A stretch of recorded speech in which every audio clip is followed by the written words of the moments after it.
오늘은 레위인에게 준 성읍이라는 제목으로 말씀의 은혜를 나누겠습니다. 새벽에 이미 말씀을 드린 대로 민수기의 제일 마지막 장은 36개 주랭랑, 민수기 광야에서 36개 주랭랑, 36장이 끝입니다.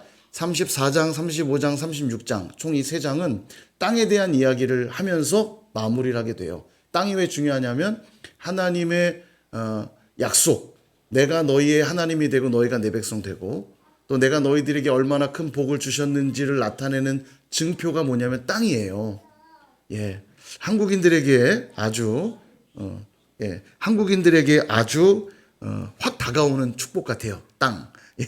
아무튼 땅에 대한 이야기는 그래서 중요합니다. 34장에서는 너희들이 갖게 될 땅의 경계는 이러할 것이요, 그 땅을 분배할 때는 이러이러한 지휘관을 세울 것이요.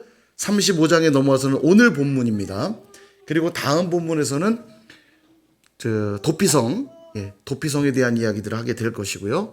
36장에서는 슬로브앗의 딸들, 그러니까 아들 없이 죽은 슬로브앗이, 아들이 없으니 땅을 물려줄 사람이 없잖아요.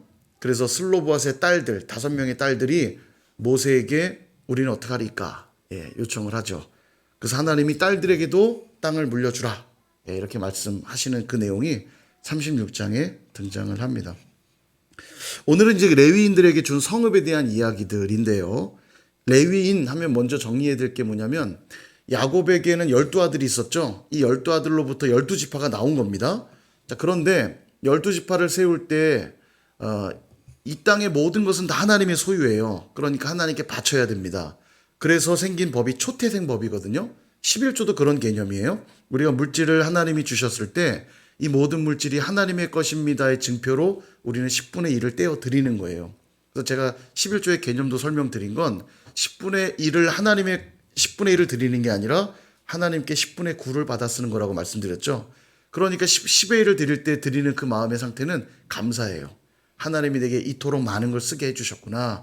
그 감사의 고백이 11조이기도 하고요. 10분의 1만 하나님의 것이니까 10분의 9는 내 마음대로 써도 되는 게 아니라, 하나님의 주신 모든 물질은 하나님의 것인데 다 가져가시면 우리 쓸 게 없잖아요. 그러니까 10의 1만 받으시겠다는 거예요. 이게 초태생법의 원리예요. 원리.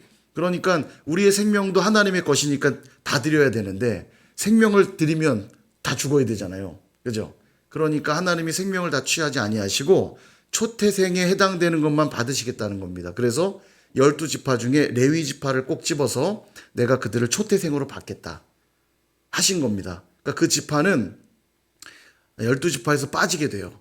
하나님께 이미 드려진 바 된 거죠. 그래서 레위인들은 하나님의 성막에서 봉사하는 일만 해요. 다른 것 하지 않고 하나님께 완전히 예속된 거예요. 그래서 11지파가 됐죠. 근데 왜 12지파냐? 장자에게는 2몫을 주는 율법의 조항이 있어요. 그래서 아들 요셉에게 장자권이 이어졌기 때문에 요셉의 아들이었던 므낫세와 에브라임 둘에게 각각 한 지파를 할당합니다. 그래서 총 12지파가 된 거예요. 우리 이거 공부했죠? 처음 들으시는 것처럼 들으시고 있는데, 아무튼 감사해요. 제가 얼마나 감사한지 자꾸 까먹어 주셔야 제가 할 일이 많다. 그렇게 생각하니까 제가 마음이 너무 평안해요. 너무 좋습니다. 일부러 잊지는 마시고 기억해 주셔서 알아들은 것처럼 끄떡끄떡까지 해주시면 더 좋겠죠? 내가 가르친 보람이 있구나 이렇게 되는데, 늘 새롭구나 이거보다는 그래도 보람이 있구나 여기까지는 가면 좋을 것 같아요. 여하튼 그렇게 12지파가 되거든요. 뭔 얘기하다 여기까지 왔는지. 자, 그래서 12지파에게는 하나님이 땅을 분배해 주십니다. 그러나 레위 지파는 지파에서 분리되어서 나왔기 때문에 하나님께 이미 드려진 바 되었기 때문에 그들에겐 땅을 주지 않아요. 그러니까 레위인들은 땅을 받지 않습니다.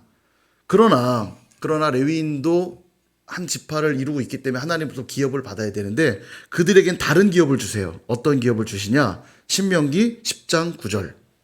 그러므로 레위는 그의 형제 중에 분깃이 없으며 기업이 없고 내 하나님 여호와께서 그에게 말씀하심 같이 여호와가 그의 기업이시니라. 그러니까 레위인들에게는 기업으로 땅을 주지 않았고, 왜냐하면 지파에서 나왔잖아요. 그러니까 땅을 주지 않았고 그들에겐 무슨 기업을 주셨냐면 하나님 자신을 주셨어요. 내가 너희들의 기업이 될 것이다. 되게 듣기는 좋은데 이게 이제 그들은 하나님만 보고 살란 얘기입니다.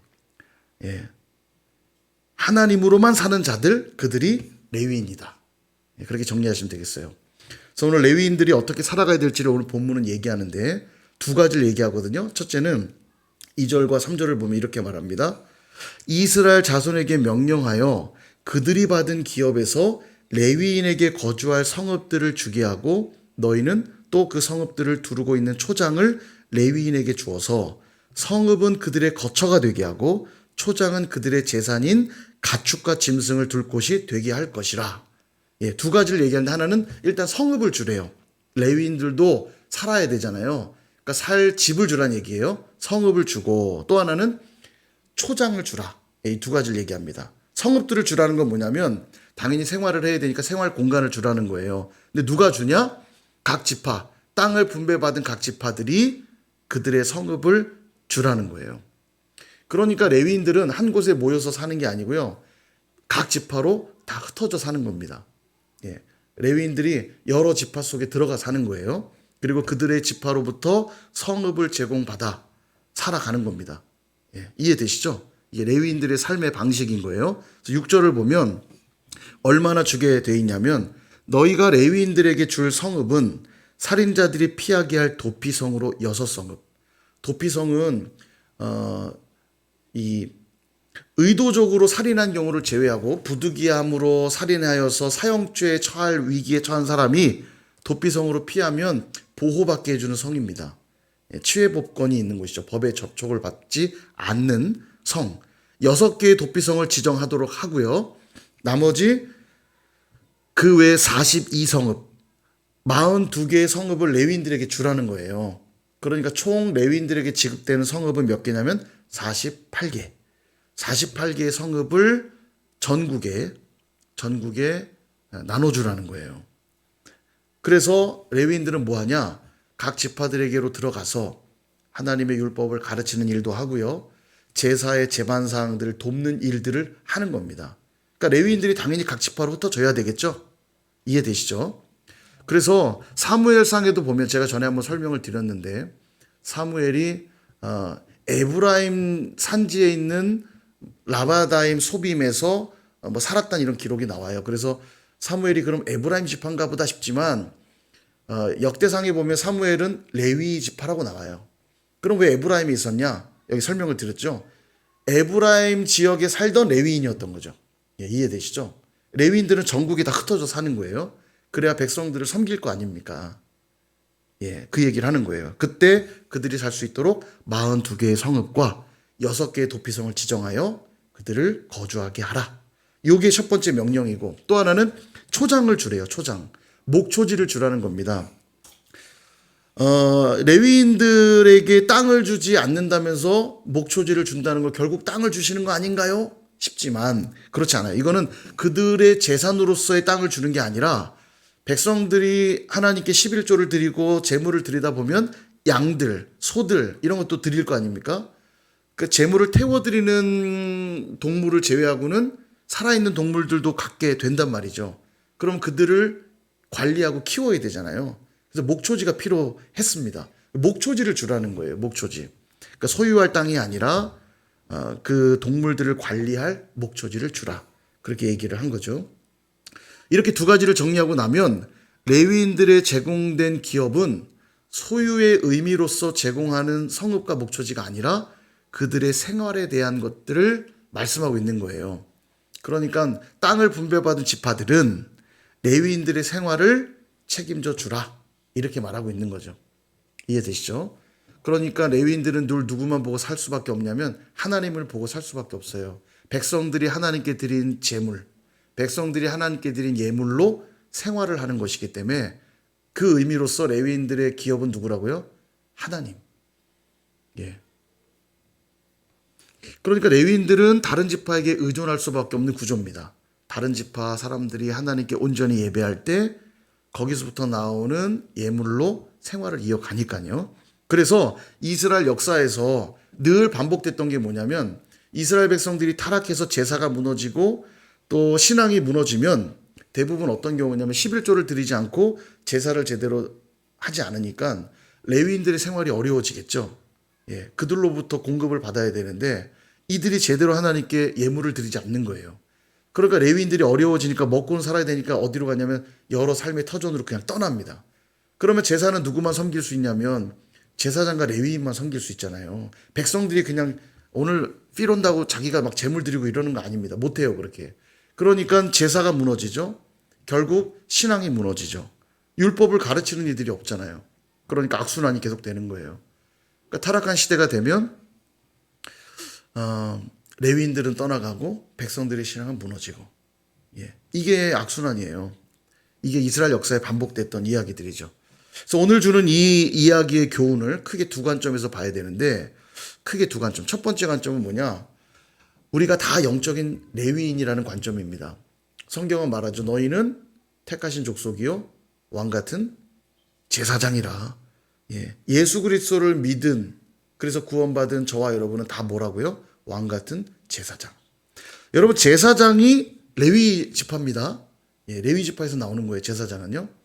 그러니까 저와 여러분은 이 땅의 영적인 레위인들인 겁니다. 왕 같은 제사장이니까요. 예, 자막이 나왔나요? 왕 같은 제사장, 영적인 레위인입니다. 예. 자, 이게 첫 번째 관점이에요. 이걸 기억하시고 우리가 왕 같은 제사장, 영적인 레위인으로 어떻게 살아야 되는가 두 가지를 말씀드릴게요. 첫 번째, 우리의 기업은 누굴까요? 하나님이라는 걸 잊지 말아야 된다는 거예요. 우리의 기업은 하나님입니다. 왜냐하면 우리는 영적인 레위인이니까. 그렇죠? 그러니까 우리를 먹이시고 입히시는 분은 누구시냐면 하나님이에요. 우리는 하나님 없이는 살 수 있다 없다? 없다. 왜냐하면 우리는 영적인 레위인이니까. 물론 직장 가서 돈 벌죠. 사업해서 돈 벌죠. 그러나 이 모든 것이 누구로부터 왔다고 고백해요, 우리는? 하나님으로부터 온 거예요. 예. 이걸 착각하는 분이 많아요. 내가 땀 흘리고 내가 수고했는데 무슨 소리냐. 아닙니다. 이스라엘 백성 보십시오. 하나님이 땅을 기업으로 주셨어요. 거기서 열심히 농사를 지었습니다. 많은 것을 수확했어요. 그래서 먹고 살아요. 그럼 내가 땀 흘리고 수고했기 때문에 먹는 겁니까? 예. 물론 맞지요. 그러나 그 수확은 결국 어디서부터 온 거냐면 그 땅을 주셨던 하나님으로부터 온 것이고, 농사 지을 수 있는 건강도 주시고 햇빛과 물과 공기를 주신 하나님, 그분이 결국 도우시지 않으면 수확할 수 없는 것이므로 내가 땀 흘리고 수고했으나 결국 이 음식들, 이 수확들은 어디서 왔냐면 하나님으로부터 온 것이에요. 예, 이걸 고백하는 것이 영적인 레위인들의 모습이어야 되죠. 하나님은요, 그 땀과 수고를 무시하시지 않습니다. 여러분이 세상에 나가 열심히 일해서 돈을 버는 것, 그 세속적인 일이 아니에요. 칼빈이 말한 것처럼 직업 소명설, 하나님이 여러분들에게 그 거룩한 일들을 맡겨주신 것이고 예수님을 믿는 자들은 맡겨진 일들에 충성하는 겁니다. 그 땀과 수고를 무시하시지 않는데, 다만 그 땀과 수고가 가치 있게 되기까지는 하나님이 내게 건강 주셔야 가능한 일이고요. 내가 흘린 땀과 수고가 가치 있게 되기까지 내 삶의 환경들을 지켜주셔야 가능한 일이잖아요. 결국은 우리가 영적 레위인이 맞다면 뭐를 인정해야 되냐면 나의 모든 공급처는 우리 하나님이라는 걸 인정하는 것으로부터 시작되어야 한다는 것입니다. 이 감사가 있어야 된다는 거죠. 두 번째, 영적인 레위인으로서 기억해야 될 두 번째, 삶의 현장으로 우리가 들어가야 됩니다. 우리가 신앙생활이라고 그러면 떠오르는 이미지는 자꾸 이렇게 교회 공동체로 모이는 것만 떠올리는데요. 레위인들은 어떻게 했죠? 오늘 본문에 보니까 중앙 성소에 모였나요? 아니고요. 각 성읍으로 다 흩어졌어요. 48개의 성읍으로 흩어졌잖아요. 각 지파들 속으로 들어갔어요. 그리고 그곳에서 백성들에게 율법을 가르치고 제사에 필요한 제반 사항들을 돕는 역할을 했거든요. 우리도 그렇습니다. 영적인 레위인들이라면 물론 이렇게 함께 모여서 예배하고 말씀을 듣고 은혜를 받지만 우리가 궁극적으로 살아내야 될 곳은 어디냐면 삶의 현장이에요. 우리의 가정이어야 되고요. 우리의 일터여야 되고 우리의 학교여야 되고요. 내가 활동하는 각종 모임 그 현장이어야만 됩니다. 그곳에서 우리는 뭘 해야 되냐면 복음을 전해 주어야 하고 영적인 생명을 흘려보내 주어야 돼요. 이게 영적인 레위인 된 자들이 해야 될 일입니다. 교회에서는 거룩한 성도 같은데 가정에 가면 전혀 아니고 일터에 가면 전혀 아니고 학교에 가면 전혀 아니라면 이건 심각한 문제라는 거죠. 그러므로 교회에서나 삶의 현장에서나 늘 거룩한 성도로 살아가실 수 있기를, 영적인 레위인들로 살아갈 수 있기를 주님의 이름으로 축원합니다. 여기까지가 영적인 레위인으로서의 적용점이라면 이번엔 기능적 레위인도 한 번 더 살펴볼게요. 우리가 교회에서 직분받고 봉사하고 있죠. 그러나 여러분 일상생활을 이어가야 되기 때문에 전적으로 교회에서 봉사할 수가 없어요. 그래서 교회에는 반드시 풀타임 사역자가 필요합니다. 저도 풀타임 사역자고요. 저희 교회에 있는 사역자들도 그렇습니다. 그들로 뭘 하게 하냐면 예배를 담당하게 하고요. 말씀을 연구하고 준비하게 하고 또 여러 가지 사역들을 준비하게 합니다. 오늘도 새소식반이 있었는데 여러분 금요일 날 시간 되시는 분들 한번 와서 보세요. 얼마나 은혜가 충만한지. 이제 돌된 우리 하진이, 하영이 또 우리 호빈이도 오고요. 막 아이들, 어린 아이들부터 유초등부 아이들까지 막 심지어는 청소년들도 오고요. 수요일 날도 우리 청소년들이 교회로 요즘 점점 늘어나고 있어요. 라면 전도. 아주 아이들이 라면 좋아해요. 와서 라면 먹으면서 이번 주부터는 또 글 없는 책으로 복음도 전하고. 너무너무 좋습니다. 아이들이 점점 늘고 있어요. 저 내일 또 와도 돼요? 아이들이 이렇게 물어본대요. 안 놀랄 줄 알았어요. 우리는 늘 전도하니까. 그 늘 이루어지는 거 아닙니까? 예. 놀랄 노자 아닙니까? 여러분 당연한 게 아니라니까요. 교회들 다 가보세요. 전도가 안 된다고 난리예요. 아이들을 만날 수가 없다고 난리예요. 아이들을 모으려고 아무리 해도 한 명 아이들 모아서 뭘 할 수가 없다는 게 주변 교회들의 다 고백이거든요. 근데 여기 이 동네는 독특해요. 하여간 하나님이 참 기름 부으신 동네다. 선일교회 위에 또 은혜 주셨다 저는 생각하고요. 아이들 계속 모여요. 네, 꾸역꾸역 막 내일도 저 다음 주에 또 와도 돼요. 그럼 막 애들 이름 쓰니까 저도 거기 이름 써도 돼요. 막 이런데요. 좀 놀라는 표정 좀 지세요. 아, 우리 선일교회 정말 대단하구나. 우리 사역자들, 교사들 훌륭하구나. 만나면 좀 격려해 주시고 감동되시면 헌금으로 후원도 해 주시고. 왜냐하면 이 간식 사고 그러려면 비용이 필요하잖아요. 사역자들 주머니를 털어봐야 돈이 뭐 얼마나 나옵니까? 그 주머니에서. 헌금해 주셔야 또 그 비용들로 라면도 사고 간식도 사고. 오늘도 새소식반이 막 여러분 어린이가 사역이 놀라운 게 부모들이 또 막 안고 오잖아요. 부모들도 같이 앉아서 오늘 새소식반을 하는데 너무 보기가 좋은 거예요. 너무 감사하다.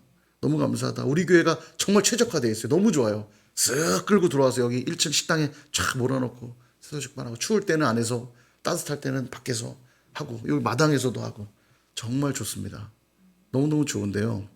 이 일들을 결국 하려면 늘 이것에 대해 준비하고 진행해야 될 풀타임 사역자들이 필요해요. 기능적으로. 여러분들이 낮에 일하고 밤에 와서 뭘 사역을 또 할 수가 없잖아요. 그래서 기능적으로 이 일만 전담적으로 할 만한 기능적인 레위인들이 필요합니다. 그게 이제 우리 전임 사역자들이에요. 예.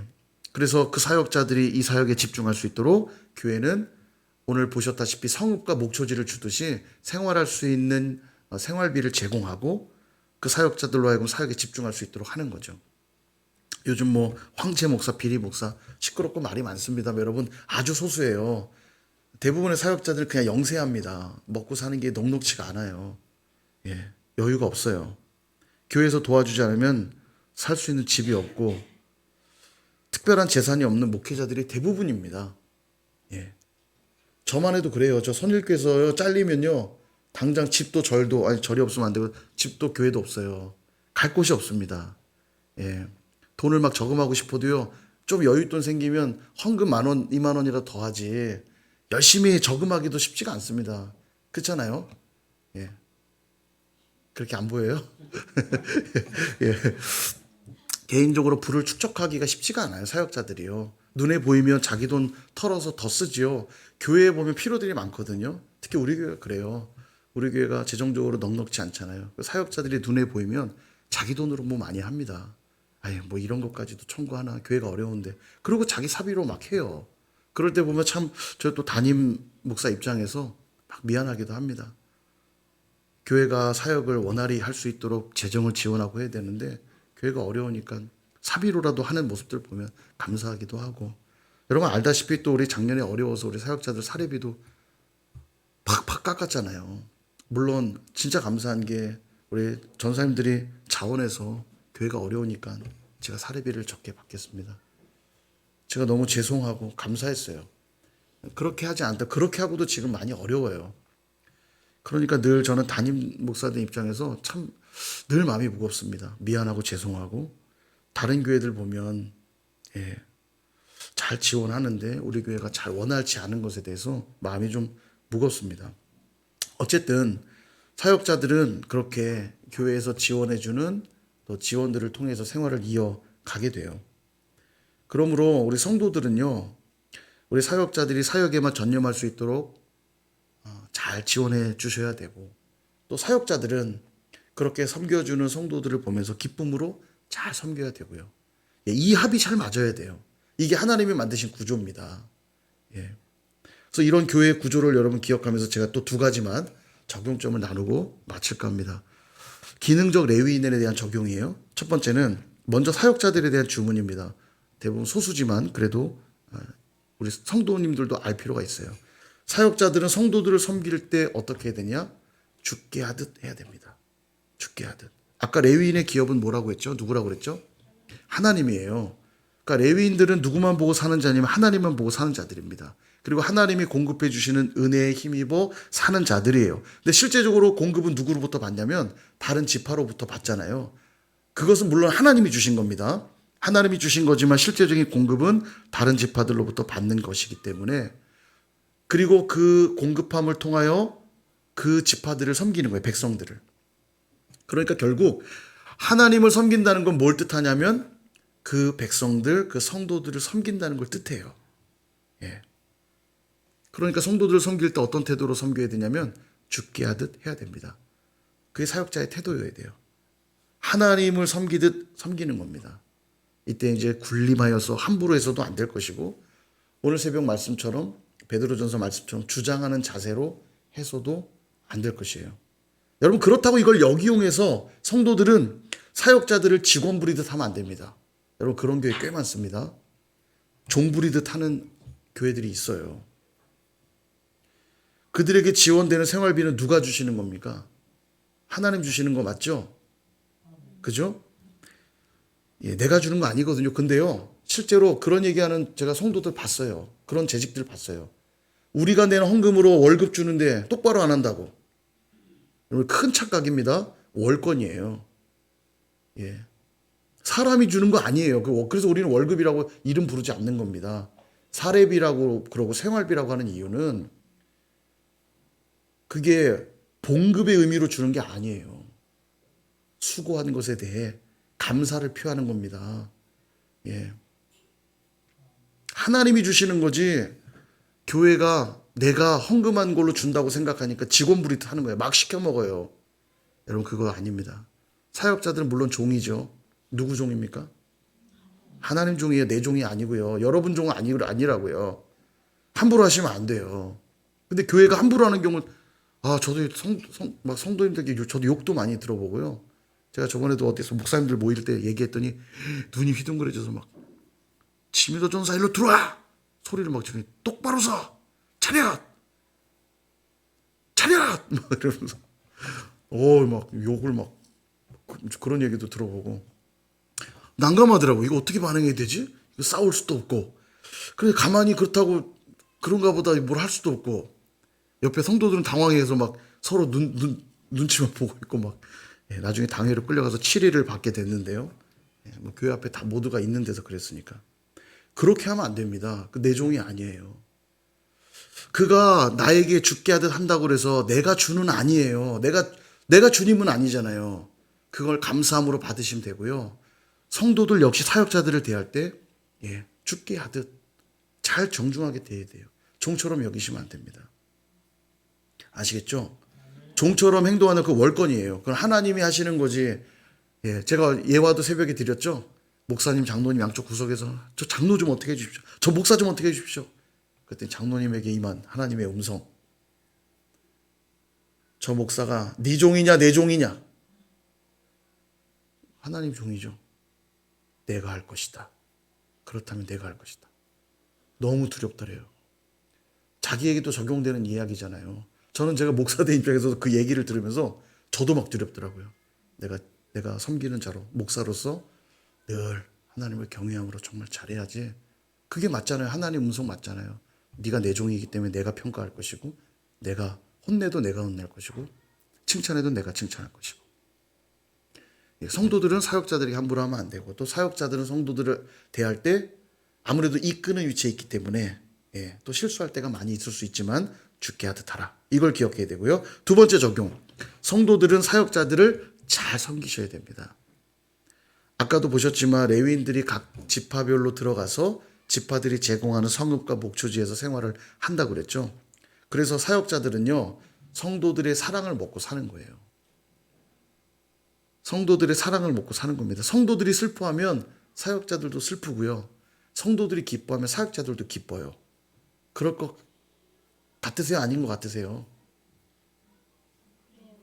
네, 그래요. 사역자 안 돼 와서 모르시죠? 예. 앉으나 일어서나 성도들 생각입니다.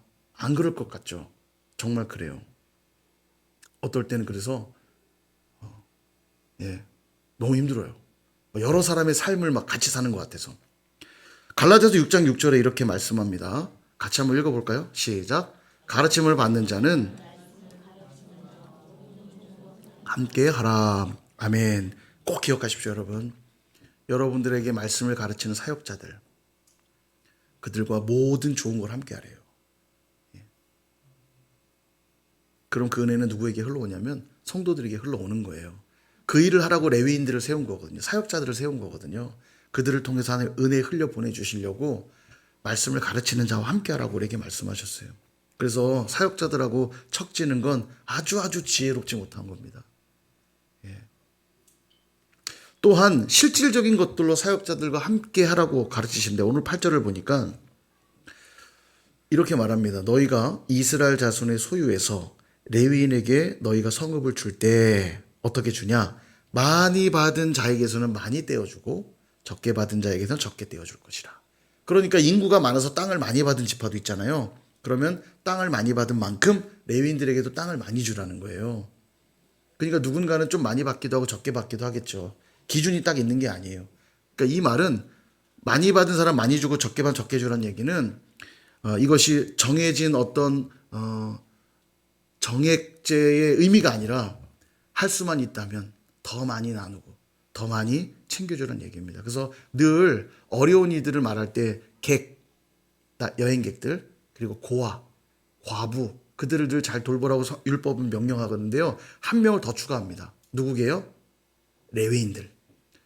레위인들과 객과 고아와 과부들은 항상 그 복지 혜택을 그들에게 나누라고, 축제가 열리면 그들에게 더 많이 나눠주라고 얘기합니다. 그들은 늘 어려울 수 있는 사람들이거든요. 그러니까 레위인들의 생활은 누구에게 달려있냐면 각 지파의 역량에 달려있는 거예요. 여러분, 은혜가 넘치는 교회 가보십시오. 사역자들을 잘 섬겨요. 사역자들에 대한 대우가 좋습니다. 100%예요, 이건요. 보세요. 그리고 반대로 은혜가 없는 교회는요, 이거 100%라니까요. 한번 교회 다 돌아오세요. 이것만 딱 보면 알아요. 사역자들에 대한 대우가 어떤 걸 보면 은혜가 많은 교회인지 없는 교회인지가 정확히 거의 100% 일치합니다. 은혜가 없는 교회가 보면 정말 사역자들에게 박해요. 제가 이전에 섬기던 교회에서도 당회가 열려서 이제 담임 목사님이 페이가 너무 적으니까 사역자들에게 장로님들에게 요청한 거예요. 사례를 조금만 조정했으면 좋겠다. 사역자들의 사례비가 너무 적습니다. 그랬더니 한 장로님이 이렇게 발언했어요. 우리 교회는 지금까지 10년 동안 단 한 번도 사례비를 올린 적이 없는데 무슨 말씀하시는 겁니까? 이상하죠, 말이요. 10년간 한 번도 조정 안 했으면 이제는 한 번 할 때도 된 거 아니에요? 근데 오히려 10년간 한 번도 안 했기 때문에 하면 안 된다는 거예요, 지금도. 그게 장로님의 이론이었습니다. 은혜가 없는 교회 대표 사례죠. 제가 그런 교회에 있었습니다. 세상에서도 호봉을 인정하면 조정해 주기도 하거든요. 제가 예전에 분당에서 사역할 때는 파트 전도사한테도 매년 아주 적은 금액이어도 호봉을 인정해서 페이를 조정해 주는 거예요. 분당은 좀 수준이 다르죠. 분당은 좀 잘 살아서 그런지 좀 그런 것도 있어요. 파트 전도사한테는 그런 대우 원래 안 하거든요. 그런 교회도 있긴 합니다만 제가 그때 당시에 그 교회에서 받았던 사례비, 수연이가 있기 전이니까 풀타임 사역자였는데 제가요, 4인 가족, 제가 160만 원 받았습니다.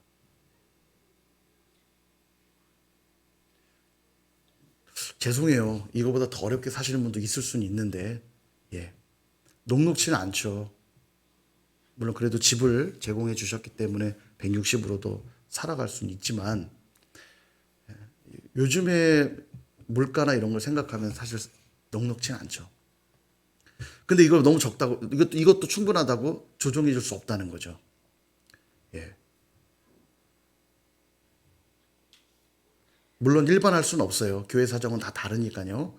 예. 제가 그냥 이걸 모든 걸 일반해서 말할 수는 없고 일반적인 얘기를 드리는 거예요. 파트 전도사들이 70만 원, 80만 원 정도 받거든요.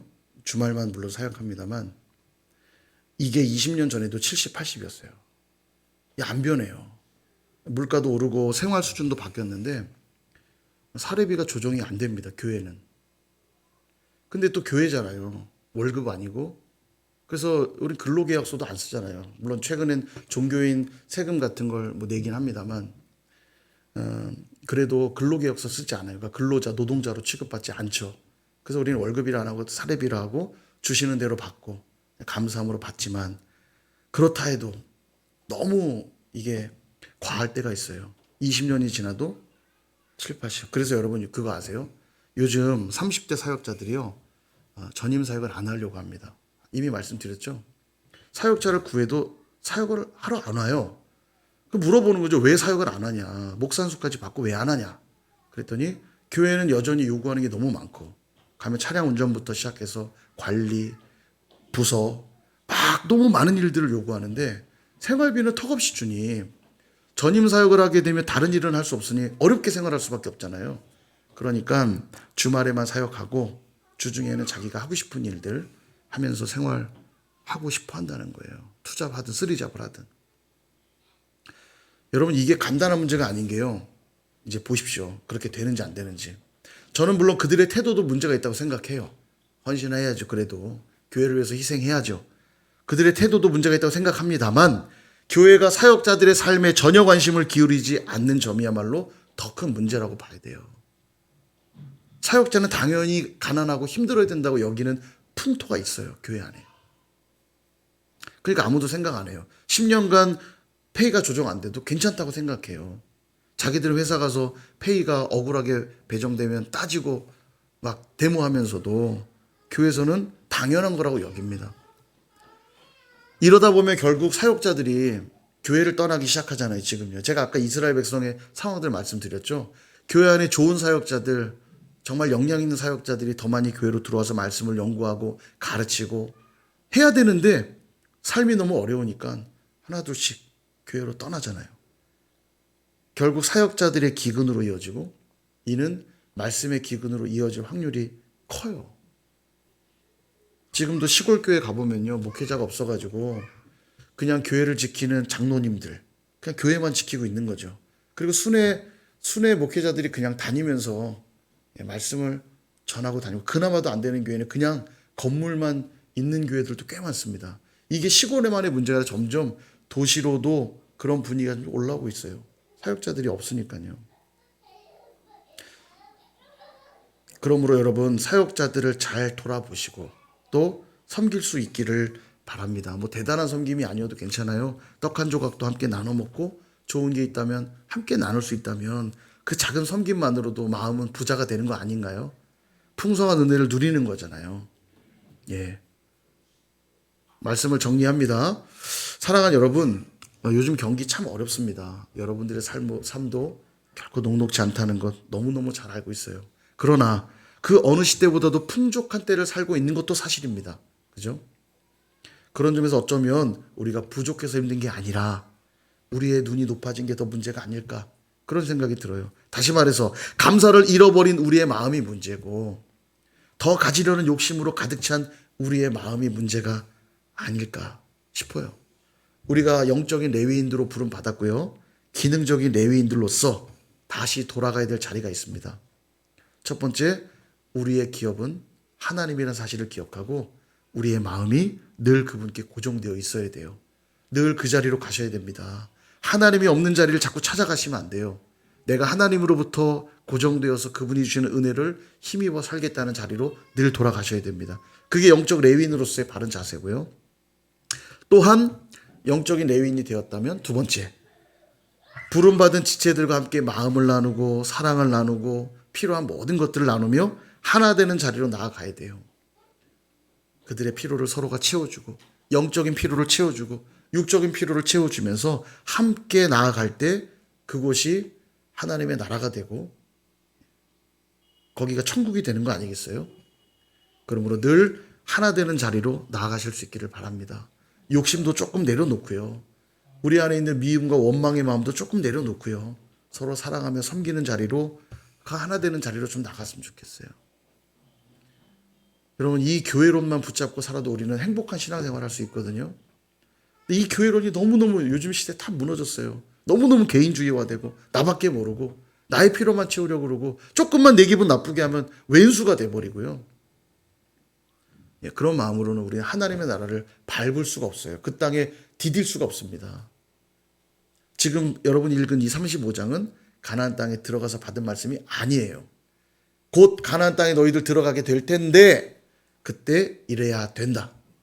그러니까 그것이 결단되어지고 그것이 사라질 때 우리는 비로소 하나님의 약속한 땅을 밟게 되는 거예요. 선일교회가 그런 하나님 나라가 되기를 소망합니다. 그러기 위해서 오늘 주신 이 교훈의 말씀들을 좀 마음에 새기고 서로를 돌아보아 사랑과 선행을 격려하며 모이기를 패하는 자들의 어떤 습관과 같이 하지 말고 그날이 가까움을 볼수록 더욱 그리하자. 모이기를 힘쓰고 서로 사랑과 선행으로 격려하고 위로하고 그렇게 함께 하나님 나라를 세워가는 저와 여러분 다 되시기를 주님의 이름으로 축원드립니다.